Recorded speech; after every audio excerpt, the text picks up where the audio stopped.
Fala aí galera, sou o professor Matheus Medeiros, sou professor de Biologia e eu vim aqui fazer a resolução da maneira mais objetiva possível das questões de Biologia do segundo dia do simulado evolucional. Então, vamos embora. A primeira questão de Biologia foi a questão de número 91, né? E ela diz o seguinte: a hemofilia é uma doença genética que altera o processo de coagulação, levando a sangramentos prolongados e em maior volume. Ocorre principalmente em homens, já que as mulheres necessitam de ambos os alelos afetados para apresentar a condição.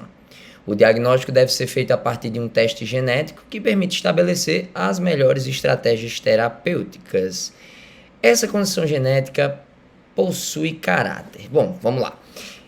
Para quem lembra, né, de cara desse exemplo que é clássico, né, vai saber que é uma herança, assim como o daltonismo, né, e outras condições que a gente estuda associada ao cromossomo X, né? Professor, eu precisaria já saber dessa informação para resolver essa questão? Não necessariamente, porém, isso vai facilitar bastante seu tempo de resolução aí de uma prova que é tão extensa, né? Daí a importância de você aprender o máximo de informações possíveis para fazer a prova como o Enem, né? Então, assim, dá para perceber pelo próprio enunciado que a condição ela é ligada aos cromossomos sexuais, né? Por quê? Porque ele fala, ocorre principalmente em homens, já que as mulheres necessitam de ambos os alelos. Então, nesse caso, só tem um alelo desse tipo presente no homem, possivelmente. Então, significa que é uma herança associada ao cromossomo X, tendo em vista que o homem só vai apresentar, normalmente, um cromossomo X. Então, portanto, um alelo do gene associado a essa condição aí. Então, a herança aparece com a maior intensidade nos homens, tendo em vista que basta um alelo, né, recessivo nesse caso, para manifestar a condição, já que o Y ele não tem nenhum alelo, né, para esse gene.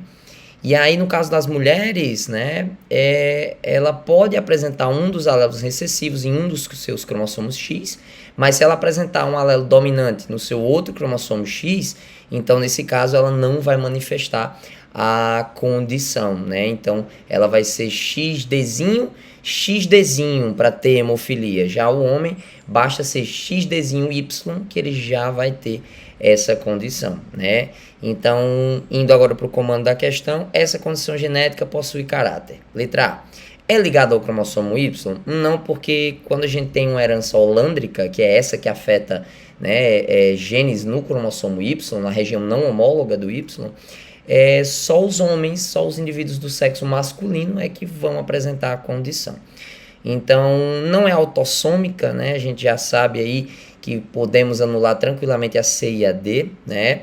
Ela afeta cromossomo sexual e não autossomo, que são aqueles cromossomos não relacionados à determinação do sexo, né? Os 44 outros cromossomos. E também não é uma herança mitocondrial, tendo em vista que essa seria herdada, né, apenas do organismo materno, né? Então, de fato, nos resta a alternativa letra B, é uma herança recessiva associada ao cromossomo X. Então, está associado ao cromossomo X, a gente já percebe isso com o próprio enunciado, que mostra, né, a presença de alelos de forma diferente no homem e na mulher, né? E é recessivo justamente porque a mulher pode portar o alelo e não ter a condição em questão, que é a hemofilia. Show! Vamos para a próxima questão, questão de número 94, diz o seguinte: a proteção dos lagos da floresta amazônica é mais importante do que se imaginava na luta contra as mudanças climáticas. Apesar de relativamente pequenos, esses corpos d'água estocam um volume desproporcionalmente alto de carbono. Os cientistas já sabem que os lagos são importantes sumidouros de CO2, porque recebem grandes quantidades de material orgânico da vegetação em seu entorno. Então, galera, a gente já percebe que é uma questão sobre meio ambiente, né? Uma questão de ecologia, que já é bem clássico, né? Já é esperado em uma prova no estilo do Enem.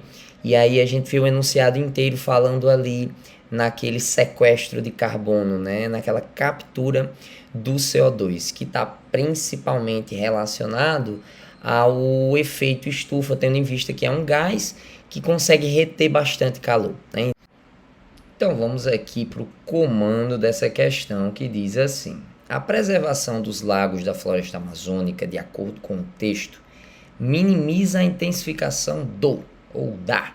Letra A, assoreamento é um outro problema ambiental, mas que tem mais relação com depósito, né, de lixo, de matéria orgânica, né, nos fundos dos corpos de água doce, né? Então não tem muito a ver com essa questão do CO2, né?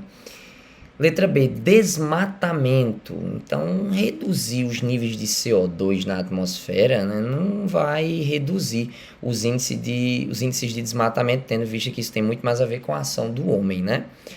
Letra C, o efeito estufa. Então, de fato, quando a gente reduz a concentração de CO2, a gente vai minimizar, né, o acúmulo de calor aqui na atmosfera, o efeito estufa, portanto. A letra D fala em eutrofização, que tem muito mais a ver com o acúmulo de nutrientes, né, no corpo de água. E a letra E tem a magnificação trófica, que é o acúmulo, na verdade, de alguma molécula, de alguma substância, geralmente um metal pesado, microplásticos, enfim, ao longo das cadeias alimentares. Então não tem muito a ver, né, realmente com a questão do CO2 também. Então são alguns distratores e aí nos levam para o gabarito, que é a questão alternativa letra C, beleza? Efeito estufa. Vamos para frente. Questão 97. Questão 97 diz o seguinte: algumas hemácias possuem aderidos às suas superfícies de membrana certos tipos de antígenos, né, os aglutinogênios, os quais atraem anticorpos específicos. Dois tipos de antígenos são carregados pelas hemácias, gerando tipos distintos do sangue, classificados como AB, AB e O. Foram coletadas 300 amostras de sangue de diferentes pacientes e, após análises laboratoriais, foram identificadas 120 amostras em que está presente apenas o antígeno A, 100 em que está presente apenas o antígeno B, 50 em que ambos os antígenos foram encontrados e 30 em que nenhum antígeno está presente. Dos pacientes que foram submetidos à coleta de sangue, o número de pessoas de tipo sanguíneo O é igual a... Bom, para saber isso aí, basta você lembrar como se organizam esses antígenos, né, na superfície das hemácias em cada tipo sanguíneo. Então, no caso dos sujeitos do tipo O, né, as hemácias não vão ter nem o antígeno A e nem o antígeno B, de maneira que a própria questão diz que 30 indivíduos foram encontrados com essa condição em que nenhum antígeno se fez presente.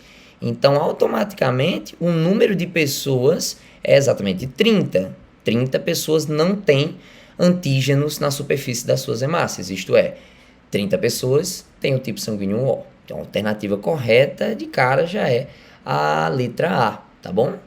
Vamos para frente. A questão 101, a questão aí de zoologia, né? Um tema muito importante para a gente estar estudando para a prova. E a questão diz o seguinte: pesquisadores do Departamento de Biologia Organísmica e Evolutiva e do Museu de Zoologia Comparada da Universidade de Harvard descobriram que a rápida evolução dos répteis começou muito antes do que se pensava e foi impactada por quase 60 milhões de anos de aquecimento global e mudanças climáticas. A questão trazendo novamente aí, apesar de ser de zoologia, né, a questões ambientais. Essa forte associação sugere que a mudança climática foi um fator chave para explicar a origem e a explosão de novos planos corporais e características morfológicas de répteis durante o último Permiano e Triássico. Legal. Uma das mudanças corporais que ocorreu nesses animais, isto é, nos répteis, tá? Foi o desenvolvimento de, letra A, excreção de ureia, que controla a pressão arterial. Bom, primeiro, no caso dos répteis, majoritariamente a excreção, né, o principal produto nitrogenado de excreção é o ácido úrico, que tem muito mais a ver com uma estratégia de economia de água, tendo em vista que o ácido úrico é praticamente insolúvel e requer mínimas quantidades de água para ser excretado, né? Então nem tem a ver aí com a pressão arterial e nem é de fato ureia o principal produto de excreção. Então a gente já exclui a letra A. Letra B, quelíceras, que garantem a defesa contra predadores.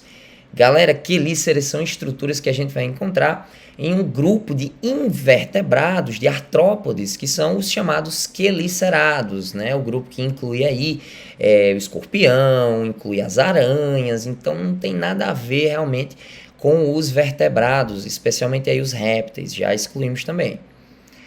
Letra C, sistema nervoso ganglionar, que coordena os movimentos. Sistema nervoso ganglionar é um tipo de arranjo do sistema nervoso que a gente vai encontrar em alguns invertebrados, como é o caso aí dos insetos, por exemplo, que vão ter vários gânglios nervosos espalhados pelo corpo, comandando de maneira um tanto quanto independente as funções corporais. O sistema nervoso dos répteis é muito similar ao nosso, né? Então a gente tem aquele arranjo de sistema nervoso central, sistema nervoso periférico e tudo mais. Então não vamos marcar a alternativa letra C. Letra D, exoesqueleto de quitina, mais uma característica que está associada aí aos artrópodes principalmente, né? Então não tem nada a ver com a questão dos répteis, pelo amor de Deus, não vamos confundir quitina com queratina, né? A quitina é um carboidrato nitrogenado que está aí presente na carapaça, né? No exoesqueleto dos artrópodes, bem como outras variadas estruturas dos invertebrados, né? Já a queratina, que nos leva já à alternativa correta, que é a letra E, é uma proteína que realmente confere impermeabilização à superfície da pele, auxiliando na retenção de água dentro do corpo do bicho. Então, os répteis são extremamente adaptados à conquista do meio terrestre por vários motivos, desde a questão do ácido úrico até essa questão aí da pele queratinizada, né? Então, a gente responde à questão 101 com a alternativa letra E. É o gabarito da questão muito boa, mas também de grau de dificuldade média, né? Vamos para frente e resolver a próxima questão de biologia, que é a questão de número 103. Muito boa a questão 103, diz o seguinte. Mais uma questão de zoologia, né? Insetos podem apresentar 3 tipos de desenvolvimento. Um deles, a holometabolia, desenvolvimento completo, é constituído pelas fases de ovo, larva, pupa e adulto, sexualmente maduro, que ocupam diversos hábitats. Os insetos com holometabolia pertencem às ordens mais numerosas em termos de espécies conhecidas. De fato, a maioria das espécies de insetos são holometábolos. É o caso aí dos besouros, das mariposas, borboletas, né? São todos holometábolos. Esse tipo de desenvolvimento está relacionado a um maior número de espécies em razão da... Então, qual é a vantagem de se ter 4 fases aí do desenvolvimento, né? Ovo, larva, pupa e adulto. Tendo em vista que existem insetos ametábolos, né? Em que a gente só vai ter a fase de ovo, que já eclode um juvenil idêntico ao adulto, né? Mas que vai passar por várias mudas ali, aumentando apenas a questão do tamanho corporal, né? E aí poucas espécies são ametábolas, né? Por que a maioria é holometábolo? Qual que é a vantagem, né? E aí o que acontece? A letra A fala, proteção na fase de pupa, favorecendo a sobrevivência de adultos férteis. A fase de pupa não é tão protegida assim. Na verdade, a fase de pupa normalmente é uma fase em que o bicho tenta se esconder e manter-se se alimentando ali dentro do casulo, né? Com suas reservas energéticas, tá? Então não tem muito a ver com essa proteção na fase de pupa, não. Letra B, produção de muitos ovos, larvas e pupas, aumentando o número de indivíduos. Independentemente, né, do tipo de desenvolvimento, né, se ele é holometábolo, hemimetábolo, ametábolo, né, o número de indivíduos ele varia de acordo com a oviposição característica daquela espécie, né? Então, não tem muito a ver com a quantidade de fases, mas sim a quantidade de ovos que são depositados. Isso realmente não tem a ver com o desenvolvimento em si. Letra C diz: exploração de diferentes nichos, evitando competição entre as fases da vida. De fato, galera, é uma vantagem muito grande essa questão da holometabolia e a exploração de diferentes nichos, porque veja bem, pensa, por exemplo, né, numa mariposa que tem ali a fase de larva, né, se alimentando de folhas, né, enquanto que a fase de pupa utiliza reservas energéticas, né, para se nutrir, a fase adulta se alimenta de néctar, né, de pólen, e aí dessa maneira a gente tem diferentes formas de explorar o ambiente pela mesma população de organismos, né, que são todos da mesma espécie. Então temos uma menor competição entre eles e, portanto, uma vantagem que aumenta a taxa de sobrevivência dos integrantes daquela população. Isso é levado ao extremo em outras espécies, como, por exemplo, crustáceos, que chegam a ter mais de 4 fases diferentes do seu desenvolvimento, né? Então, a gente associa a vantagem a ter diferentes estágios do desenvolvimento nesses animais à redução da competição intraespecífica, isto é, entre aqueles indivíduos da mesma espécie. E assim eles exploram nichos diferentes, reduzindo a competição e aumentando a taxa de sobrevivência dos integrantes da população. A alternativa correta da questão 103 é a letra C. Muito bom, então a gente anula as outras alternativas. A letra D diz ingestão de alimentos em todas as fases, isso tem que acontecer independentemente do tipo de desenvolvimento. Letra E, uso do mesmo alimento, não vai usar o mesmo alimento, cada fase vai usar um tipo de alimentação distinta, como eu expliquei, tá bom? Então vamos adiante para a próxima questão. Próxima questão é uma questão muito boa, uma questão sobre fotossíntese, né? É a questão de número 107. Questão 107 diz o seguinte: em uma aula sobre metabolismo energético, foi apresentado um experimento clássico realizado por Engelmann, né? Um recipiente contendo bactérias aeróbias, aquelas que utilizam oxigênio, né, no metabolismo, e uma alga verde filamentosa foi submetida à iluminação de uma fonte de luz, representada pelo microespectro. Após a explicação, o aluno esquematizou na lousa o resultado do referido experimento. Então a gente vê, né, o espectro ali, tendo diferentes comprimentos de onda, representando aí diferentes cores, né, da luz visível. Temos o filamento da alga verde, né, e temos as bactérias aeróbias. De cara a gente vê que as bactérias aeróbias, elas estão se multiplicando mais, né, na faixa do vermelho, vermelho longo, e na faixa ali do anil, né, do azul aproximadamente.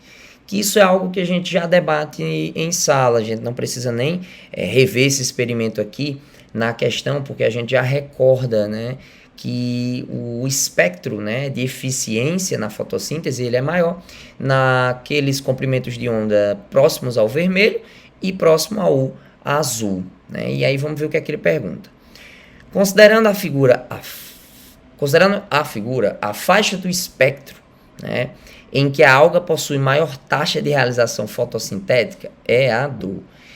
Conforme a gente visualiza a maior proliferação de bactérias aeróbias, né, significa que tem mais oxigênio disponível e, portanto, a eficiência fotossintética foi maior ali próximo do vermelho. A alga produziu mais oxigênio e aí as bactérias conseguiriam se multiplicar bem mais.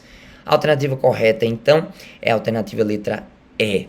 Então, vermelho é a faixa do microespectro onde há maior eficiência fotossintética. Show? Próxima questão, questão 110, uma questãozinha muito bacana sobre vírus, né? Vamos lá. Quando foi identificado no início dos anos 80, o vírus da AIDS pegou a ciência totalmente desprevenida. Ninguém imaginava que, nas 2 últimas décadas do século XX, pudesse surgir uma doença para o qual não existisse pelo menos um recurso terapêutico que controlasse sua evolução. A verdadeira revolução no tratamento da AIDS ocorreu em meados da década de 90, com a possibilidade de associar as substâncias que passaram a compor o chamado coquetel anti-AIDS. Então, na terapêutica da doença mencionada, o fármaco atua. Letra A, impossibilitando a produção da parede celular viral. Galera, os vírus, eles não têm célula, tá? Eles não têm esse tipo de componente, tá? Que é a parede celular, né? Esse seria um mecanismo de ação, por exemplo, de alguns antibióticos, né? Mas não tem nada a ver com esses fármacos utilizados no controle dos vírus. Afinal, vírus e bactérias vão ter estruturas corporais, né, bem diferentes. Então, o corpo do vírus não é dotado de uma parede celular.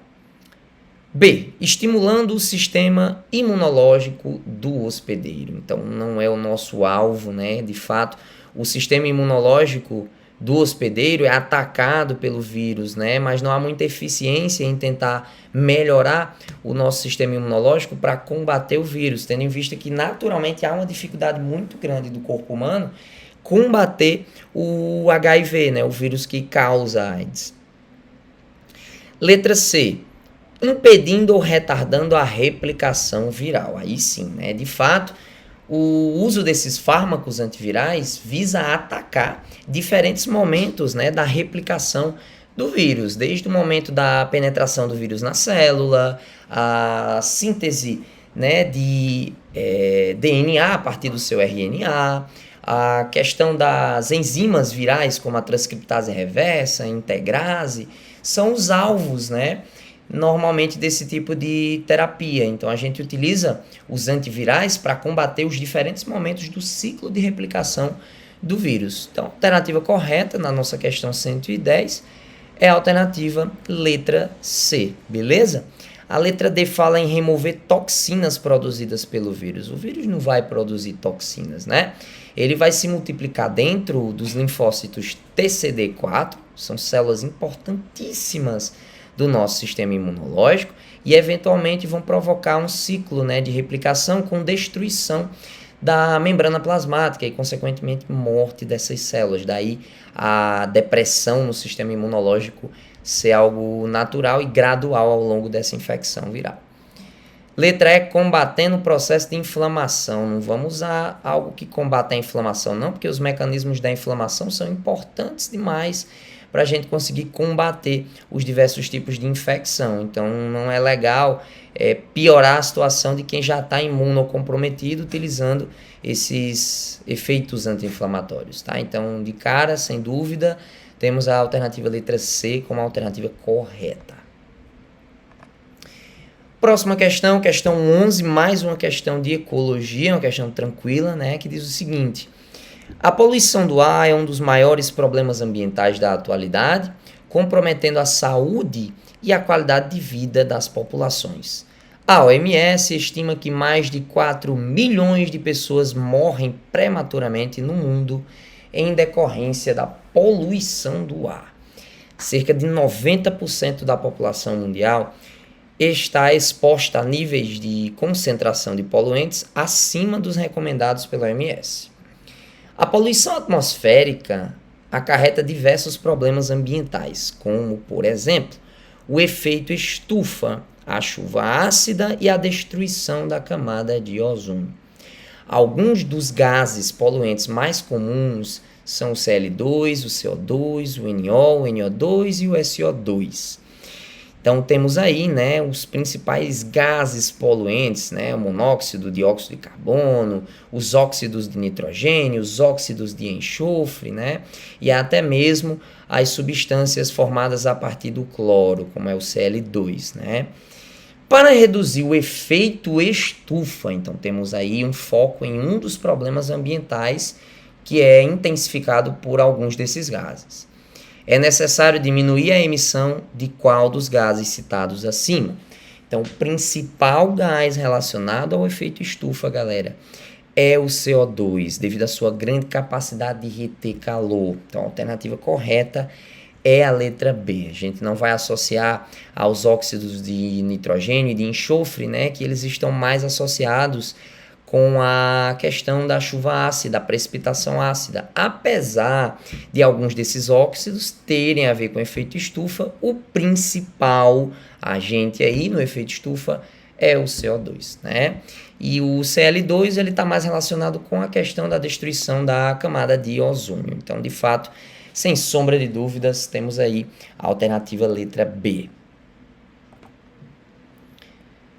Questão 120 é uma questão que aborda, né, o tema digestão, fisiologia, associando um pouco aí com a questão da bioquímica enzimática, né? A questão diz o seguinte: uma reação química ocorre quando as partículas dos reagentes entram em contato e se chocam de forma efetiva. A velocidade de uma reação pode ser alterada de acordo com as condições a que é submetida.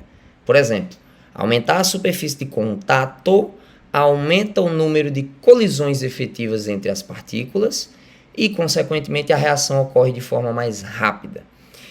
Considerando os processos descritos no texto, para favorecer a digestão, uma pessoa deve aumentar a quantidade de alimento ingerida. Então, olha só, isso não necessariamente vai aumentar a eficiência do processo de digestão, né? Pelo contrário, isso pode até reduzir o processo de digestão, dependendo como o alimento está sendo ingerido e o tipo de alimento que está sendo ingerido, né?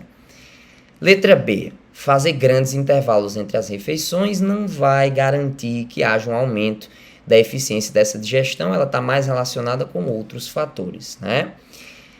Aumentar a mastigação dos alimentos. Nesse caso, aumentando a mastigação, né, a gente está permitindo uma melhor digestão física, né, do alimento. Então, eu trarei partículas maiores para o meu sistema digestório e vou reduzi-la em partículas menores, com a maior superfície de contato, para que uma digestão química enzimática seja mais eficaz. Então, de fato, o que vai aumentar e muito a eficiência da digestão é uma correta mastigação, né, dos alimentos. Então, letra C, aumentar a mastigação dos alimentos é a alternativa que melhor responde esse comando aí. Letra D, ingerir líquidos enquanto come, assim como aumentar a quantidade de alimento ingerida, na verdade, reduz um pouco a eficiência, né, do processo de digestão e absorção. Letra E, consumir legumes e verduras, né? Então, independentemente se é um alimento de origem animal ou vegetal, mastigar bem o alimento é que vai proporcionar uma melhor digestão química, tá? Então, de fato, a alternativa correta é a letra C. Vamos para frente. Questão número 121, mais uma questão de biologia, a 10ª questão. Ela é uma questão de fisiologia, do sistema endócrino e reprodução humana. Os hormônios são fundamentais para garantir a ocorrência de diversos processos e fenômenos biológicos. O gráfico abaixo indica níveis dos hormônios no sangue que atuam no ciclo menstrual. Então, a gente tem aí níveis arbitrários, né, de hormônios em curvas 1, 2 e 3, e a questão pede a curva 1. A curva 1 nos mostra, galera, um pico do hormônio, né, no 14º dia do ciclo, né? Nesse caso, o ciclo menstrual com 28 dias, exatamente no meio nós temos um pico de algum hormônio. Então, a gente vai pensar sempre nesse pico hormonal durante o 14º dia, metade do ciclo, no hormônio luteinizante, galera, que é o LH, alternativa letra D. Portanto, o LH é um hormônio que é chave para um processo que ocorre durante o 14º dia, que é o processo de ovulação. Então, a fase ovulatória, né, do ciclo menstrual, ela ocorre aí no 14º dia, por um efeito provocado pelo aumento das concentrações, né, desse hormônio luteinizante, desse LH. Professor, por que é que esse hormônio aumenta e por que é que ele provoca a ovulação? O hormônio 3, galera, é o estradiol, né, um dos principais estrogênios. Ele tende a aumentar a sua concentração ao longo desses 10 a 14, né, primeiros dias do ciclo aí. Então, ele vai aumentando gradualmente, tá, devido a um aumento do tamanho e da quantidade de células, né, dos folículos ovarianos, que passam a produzir cada vez mais desse hormônio.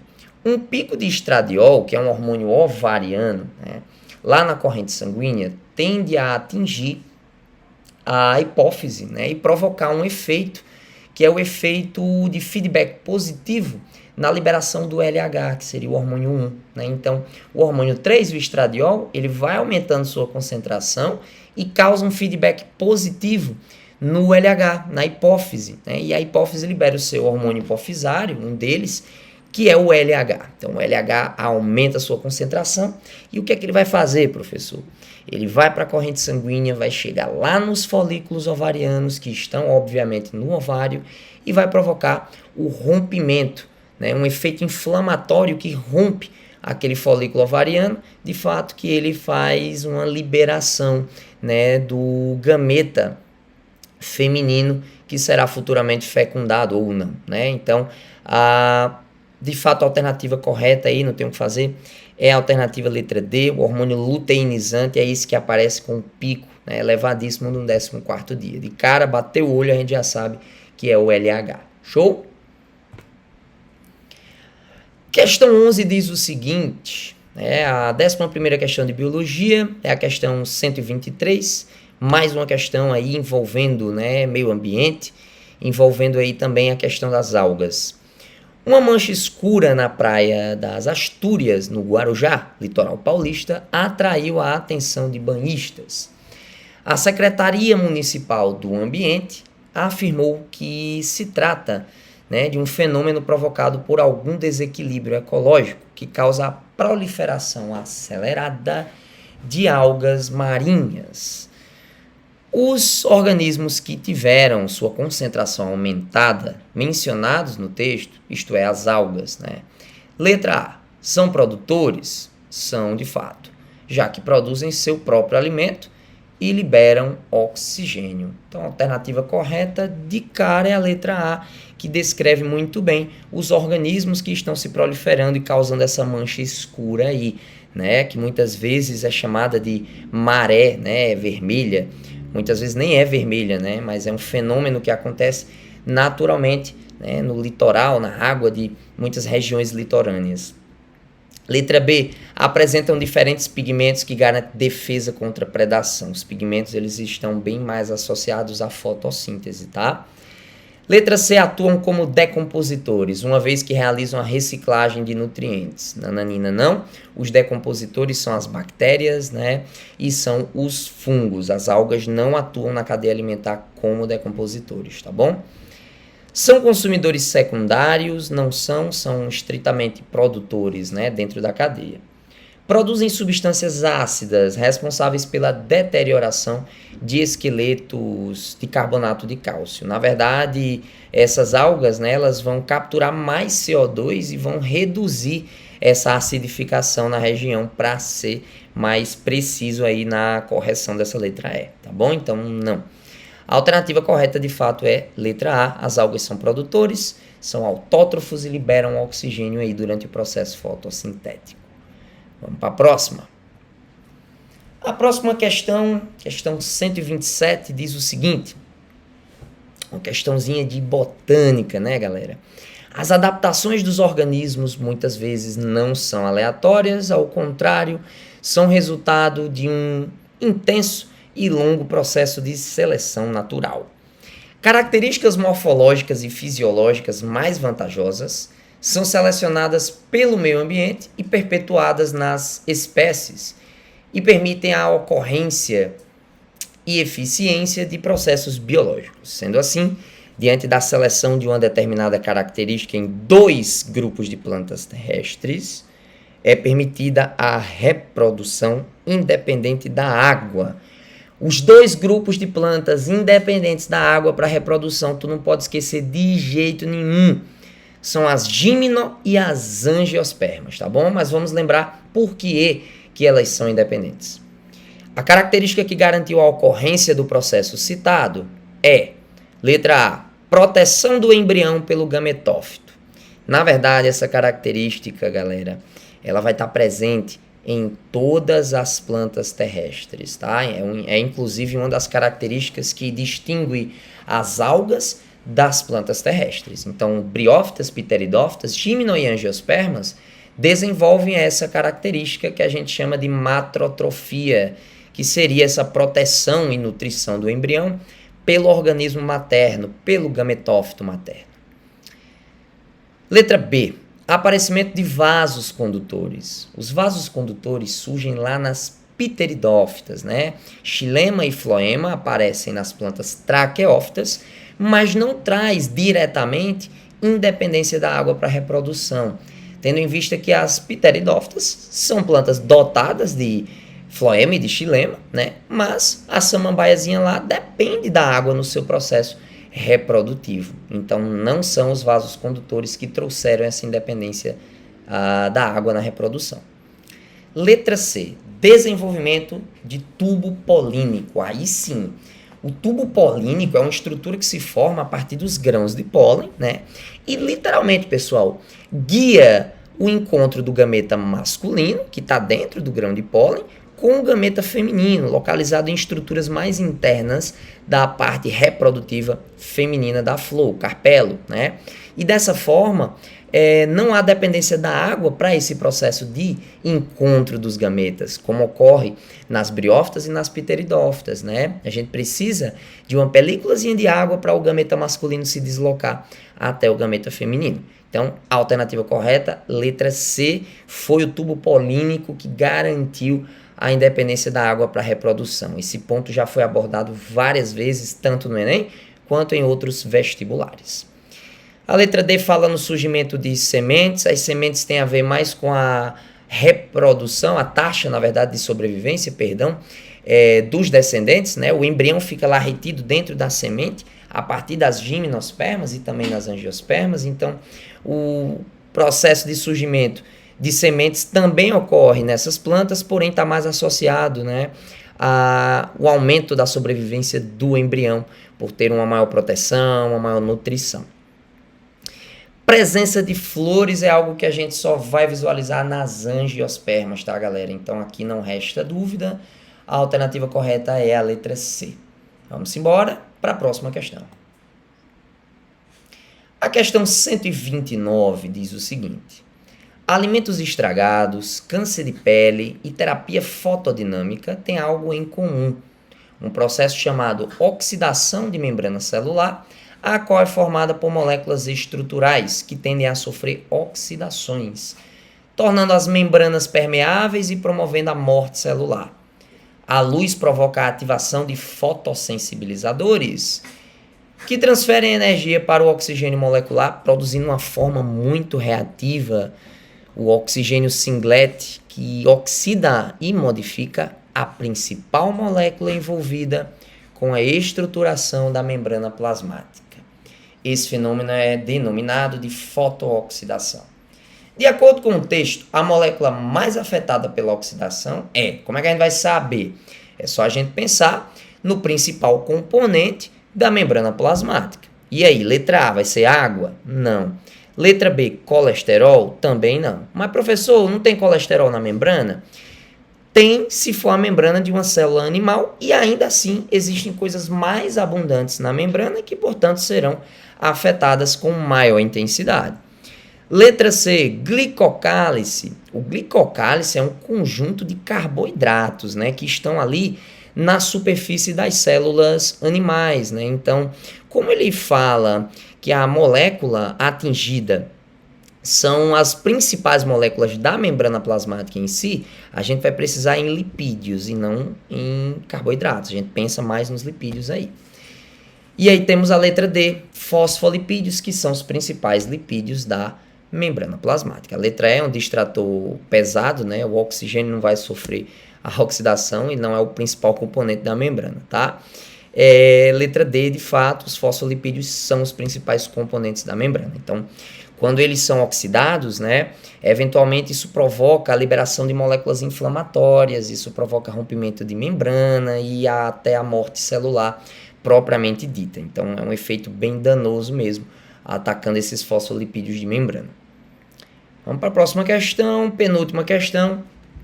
Diz o seguinte: na década de 70, as manchetes anunciavam novas possibilidades para aqueles que sofriam com males causados por características genéticas.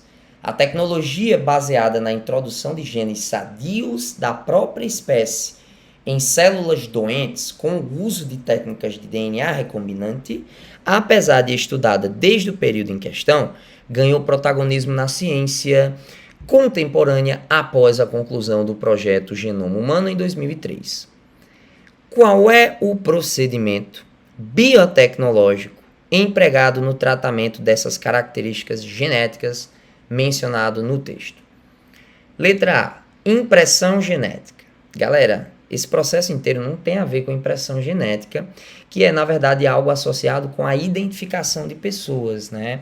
O imprinting genético, ou impressão genética, é basicamente detectar a impressão digital que a gente tem no nosso DNA, né? Isto é, as particularidades individuais que o DNA de cada pessoa apresenta e que a gente pode utilizar para identificar cada indivíduo. Então, isso aí é mais utilizado para a questão de testes de paternidade, investigação criminal, né, detecção aí de suspeitos em crimes, né, tá mais associado com isso, não está associado à inserção de genes sadios, né, numa pessoa com uma alteração genética, né.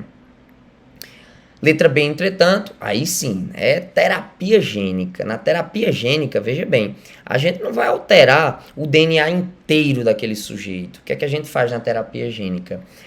Utilizamos diferentes meios, né? Normalmente um vírus atenuado e modificado, para que ele insira em algumas células do sujeito afetado por alguma doença, por alguma condição genética, né?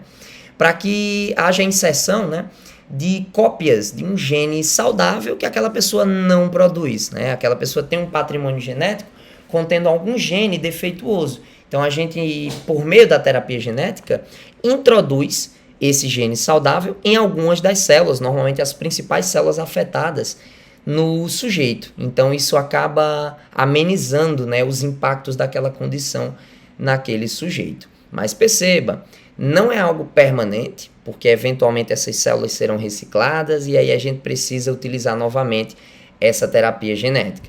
Aquele sujeito, ao contrário do que a letra D, por exemplo, diz, ele não é um transgênico não, tá? Aquele indivíduo, ele recebeu uma cópia saudável de genes que ele tem, mas ele tem a forma defeituosa daquele gene, tá? E ainda assim aquele gene faz parte da sua espécie. Lembra que transgênico é algo que está relacionado à transferência de genes entre espécies diferentes. Então, o transgênico ele recebeu um gene de alguma outra espécie incorporado ao seu genoma. Então, não é a transgenia, né, essa técnica que a gente utiliza para amenizar os impactos de doenças hereditárias na população humana. Nem tampouco a clonagem, tá? Nem tampouco hibridismo, que seria aí a hibridização, né, a mistura entre diferentes espécies. Então, sem sombra de dúvidas, a terapia gênica é uma das principais aplicações biotecnológicas e é a nossa resposta aqui para a questão de número 132. Vamos à última questão, a questão 135. E galera, quem quiser saber mais aí sobre biologia, quem quiser me acompanhar no Instagram, me segue aí, @Prof. Mateus Medeiros.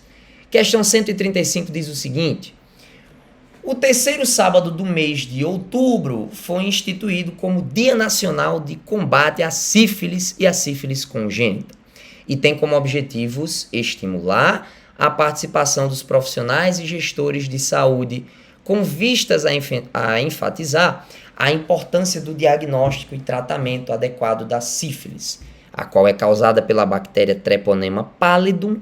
Essa infecção é curável e exclusiva do ser humano, apresentando diferentes vias de transmissão, inclusive por meio do sangue contaminado, principalmente para aquelas pessoas ou profissionais que possuem contato com objetos usados por pessoas com a infecção.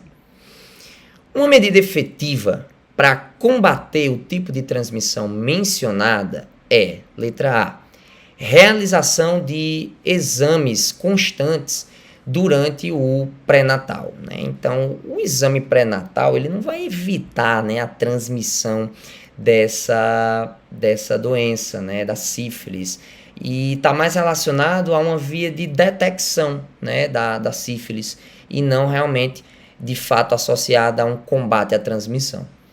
Letra B. Uso de agulhas e seringas descartáveis. Aí sim, quando a gente utiliza agulhas e seringas descartáveis em qualquer meio, né? Seja ali no meio médico, seja para fazer tatuagens, né?